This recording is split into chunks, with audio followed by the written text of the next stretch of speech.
Hulten, é um curador sueco do Museu de Arte Moderna na Suécia, em Estocolmo, né, que começa a desenvolver uma metodologia de processos criativos colaborativos de montagem de exposição, curadoria colaborativa de exposição, né?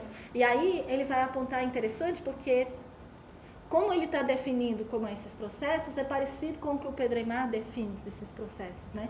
A importância da interdisciplinaridade, a importância do diálogo, a importância do fazer coletivo, né? E a rapidez, né? O fluxo de pessoas que entram na instituição, né? Então isso tem a ver com uma metodologia que a gente começa a nomear de curadoria colaborativa, que o Malk está desenvolvendo, né? Processos de criação onde o público vem, passa um tempo longo, se envolve com o acervo, faz propostas, é protagonista, né? E aí a gente também vai entender nessa metodologia que não existe uma harmonia, né? Assim, a ideia de colaboração não significa que todo mundo se dá bem o tempo inteiro, né? Colaboração tem disputas no processo de colaboração, são acirradas, né? Às vezes você pode ficar um tempo sem falar com a outra pessoa, né? Tem os processos de conflito, né? As experiências de colaboração, elas também, não é possível medir o tempo de colaboração, né? Quem colabora mais do que o outro? Não é, aí você vai entendendo nessas metodologias que cada um colabora do seu jeito no processo, colabora com o que tem de melhor. Né? E aí você pode ter pessoas, por exemplo, a gente tinha experiências de colaboração, que era uma professora que trazia, por exemplo, um isopor cheio de picolé pardal pra gente, né? Ela não estava aqui o tempo todo, mas ela lembrava que a gente precisava comer. Tinha outra que trazia o almoço, né? Então, assim, são modos de colaborar que ultrapassam necessariamente pensar somente no conceito e no resultado da exposição. Porque aí quando a gente começa a trabalhar com as metodologias colaborativas, as pessoas começam a querer contar o tempo do outro. Mas fulano não está, né?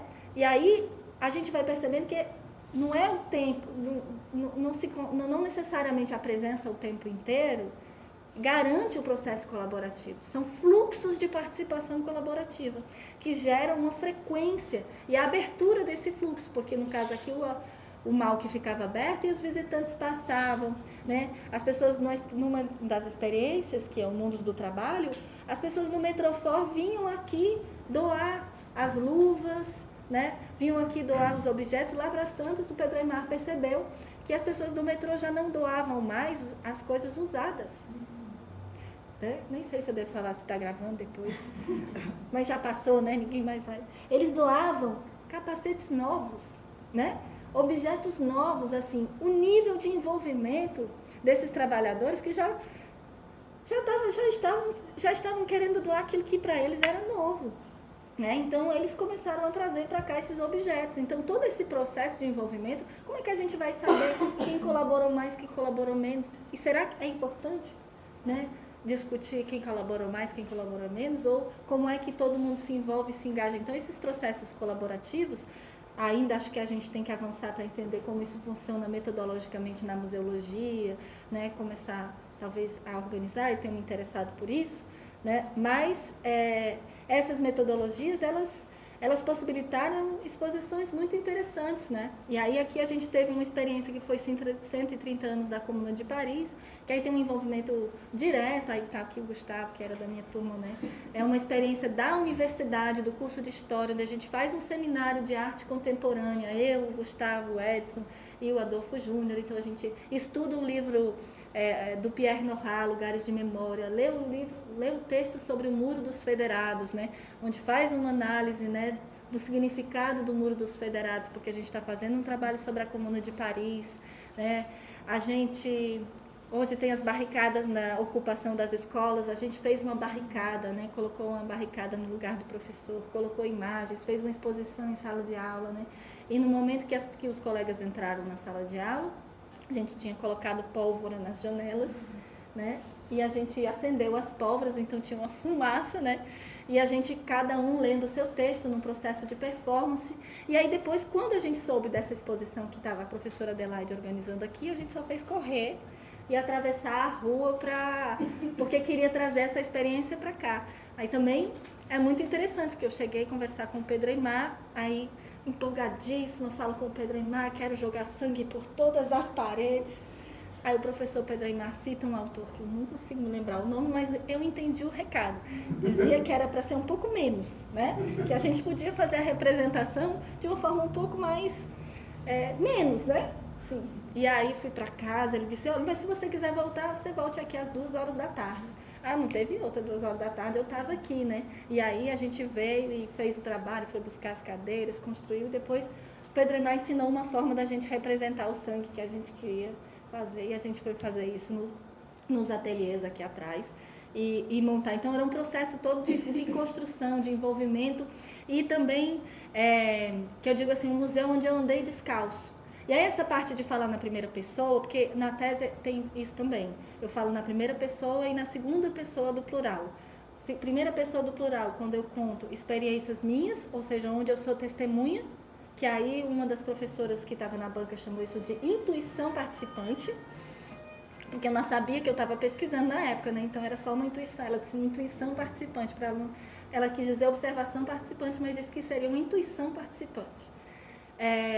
E aí então esse processo, na primeira pessoa também, quando eu narro o processo de construção da tese, então, por exemplo, eu digo que eu assisti uma palestra ou eu li um livro que influenciou a pesquisa, e na segunda pessoa é quando eu estou falando o orientador e todas as pessoas com quem eu dialoguei no processo, né? E nós também é quando eu convido o leitor para entrar na narrativa, né? Então são essas duas pessoas, para dizer, duas pessoas, né? Para dizer 4 coisas diferentes. Então eu narro na primeira pessoa, porque eu tive um envolvimento muito forte nessas experiências. Na época eu fiquei pensando, faço isso, não faço isso, meu orientador super estimulou, disse que eu fosse em frente, que ele achava que era bacana, que era uma experiência interessante para ser narrada. Depois ele disse também que seria um ensaio de ego-história, né? Então eu estou aqui narrando essas experiências, que também me ajudam a pensar numa definição de grupo colaborador e frequentador do museu, ou seja, que essas experiências colaborativas, elas criam um visitante que ele frequenta a instituição, né? E aí, no meu caso particularmente, se envolve com a instituição a ponto de pesquisar a instituição, né? Então, essas formas de criação de público, que é o que o Paul Toussaint diz, ele diz que o curador ele precisa criar públicos, né? E criar públicos que desejem permanecer na instituição. Então ele vai falar um pouco sobre essas coisas. E aqui a gente tem essa exposição Mundos do Trabalho e tem a exposição Labirinto da Arte da Vida, que foi um processo para mim muito importante, que foi a tese de doutorado coletiva, a primeira tese de doutorado coletiva do Brasil em educação. Foi a tese do Fabiano dos Santos Piúdo, que hoje é o secretário de Cultura, da Andréa Avit Bindá e do Eduardo Loureiro. Eles fizeram uma grande metáfora do labirinto aqui dentro do MAUC, como um projeto de conclusão de tese. A exposição teve tanto impacto que foi considerada também programação da Bienal fora da Bienal, né, a Bienal do Livro, e foi na ocasião da defesa. Para construir essa exposição, eles fizeram mais de uma experiências artísticas, onde a gente ia para uma casa labiríntica, e a gente vivia diferentes experiências nessa casa. A gente entrava com um fio, e aí passava por diferentes situações, tinha que criar um personagem, viver um outro personagem. E aqui, o que é mais interessante dessa exposição, é que analisando as fotografias de vista de exposição, com a presença do público, a gente observa, primeiro, que existem algumas questões nos museus. É que os públicos geralmente são das mesmas faixas etárias, ou só vem criança, ou só vem adulto, ou só vem idoso. Uma exposição como essa permitia circular no mesmo projeto famílias, pessoas de diferentes gerações que sentavam e ficavam na exposição também durante longo tempo. Então tinha um espaço onde tinha uma cadeira de balanço, e a pessoa ficava na cadeira de balanço. Tinha um espaço em que tinha um lugar para fazer bonecas de pano, aquelas bruxinhas, e as pessoas sentavam e ficavam fazendo as bonecas de pano. E também a visita não tinha um percurso pré-estabelecido, né? As pessoas podiam entrar e sair por diferentes portas do labirinto. E não necessariamente a experiência que eu lembro da exposição vai ser parecida com a experiência que o Gustavo lembra de visitar a exposição. Porque cada um fazia seu próprio circuito. E às vezes fazia circuitos diferentes, porque muitas vezes a gente chamava um amigo para viver a exposição novamente. Né? Então, e outra coisa que é bonito ver nessa exposição é que é a exposição onde eu mais vejo o público visitante de museu sorrindo. Né? É uma exposição onde as pessoas estão sorrindo. Então, também, isso é muito bacana, porque eles estão pensando em processos de educação. E se a gente pensa na museologia também, no lugar dos museus como lugar de educação, e nessa possibilidade de integração entre diferentes gerações, a gente está pensando nisso, né? O que mais? Bom, é isso. Então, isso vai gerar toda uma reflexão também sobre curadorias colaborativas, a gente pensar a metodologia. Isso vai me influenciar muito e é um dos temas que desdobra e que eu vou estar pesquisando. Interessante também pensar o diálogo com os acervos. E a gente tem os ensaios do Pedro Humberto, que é o fotógrafo, né, dos acervos que são coletados fora da instituição, e como é que a fotografia ela consegue fazer com que a gente perceba esses objetos na exposição Mundos do Trabalho, por exemplo, em diálogo com as obras do acervo, né, porque isso era também interessante, porque os acervos estavam dialogando, né, e a gente conseguia ver essas aproximações. E o Tempos de Visita, que é um museu como lugar de performance, aí a gente vai analisar as fotografias de Antônio Evangelista Bonfim e Pedro Humberto, né, que são fotógrafos de vista de exposição, e aí como é que eles ajudam a gente a perceber a arte de visitar os museus, né, com a presença do público. E aí eu vou trazer aqui duas fotografias que eu acho que são bastante importantes. Primeiro, a discussão sobre fotografia no museu. Então, a gente faz toda uma reflexão. Hoje, essa discussão é bastante atual, né? Sobre o lugar da fotografia no museu, com a chegada dos chamados selfies, né? E aí a gente vai pensar que o selfie não tira a função do fotógrafo de vista de exposição, porque a fotografia de vista de exposição permite que a gente faça diferentes tipos de avaliação, e o fotógrafo de vista de exposição não é apenas um testemunho, um sujeito que documenta, mas ele é um intérprete, é um crítico, ele é um crítico dos museus. O fotógrafo de vista de exposição, ele escreve, através das suas fotografias, crítica de exposição.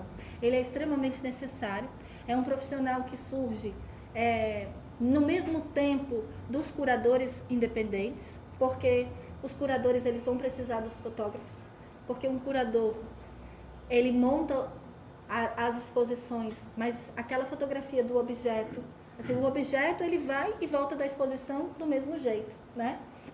Mas aquela montagem, se não tiver um registro fotográfico, não há memória. Então os curadores eles precisam dos fotógrafos para registrar o seu trabalho, até porque ele só é considerado um profissional curador pela quantidade de exposições que ele fez e se ele tem um portfólio dessas exposições. E quem ajuda a produzir esse portfólio é o fotógrafo de vista de exposição. E aí é importante destacar que o Malk, né, nos anos 60, já na sua criação, ele já vai ter um fotógrafo de vista de exposição, que vai ser o Antônio Evangelista Bonfim, que vai aprender a ser fotógrafo de vista de exposição, porque ele inicialmente chega numa demanda de fazer as fotografias de evento, né? Então ele fotografa o Martins Filho cumprimentando o Antônio Bandeira, né? Mas ele vai começando a descobrir que ele pode fotografar as pessoas se abraçando, que ele pode fotografar no canto da foto, e ele vai se constituindo como fotógrafo de vista de exposição, que ele vai descobrindo que ele pode produzir uma reflexão sobre aquelas exposições.